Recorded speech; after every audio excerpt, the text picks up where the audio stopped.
YCP ప్రభుత్వంలో కనీసం కాలువల్లో తట్ట మట్టి తీయకపోగా గేట్లకు గ్రీజ్ కూడా పెట్టలేదని మంత్రి నిమ్మల రామానాయుడు విమర్శించారు. గత ప్రభుత్వ తప్పిదాలను సరిచేసుకుంటూ ఇరిగేషన్ రంగాన్ని గాడిలో పెడుతున్నామన్నారు. ఇరిగేషన్ ప్రాజెక్టుల నిర్వహణకు 344 కోట్లు మంజూరు చేసినట్లు తెలిపారు. 10 లక్షల లోపు ఉన్న పనులను సాగునీటి సంఘాల ఆధ్వర్యంలో చేపట్టాలని సూచించినట్లు వెల్లడించారు.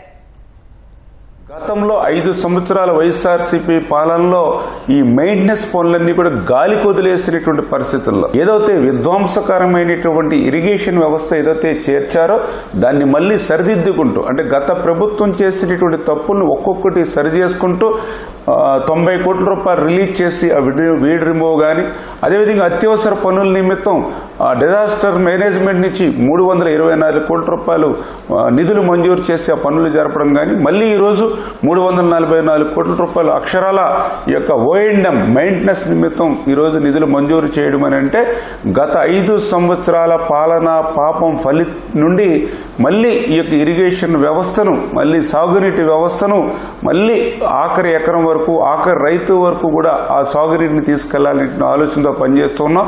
వచ్చే ఖరీఫ్ సీజన్ కల్లా ఈ పనులు పూర్తయ్యేటువంటి విధంగా తగినటువంటి ప్రణాళికాబద్ధంగా నాణ్యతతో కూడినటువంటి పనులు చేపట్టాలని చెప్పేసి కూడా అధికారులు కూడా స్పష్టంగా ఆదేశాలు ఇవ్వడం జరిగింది.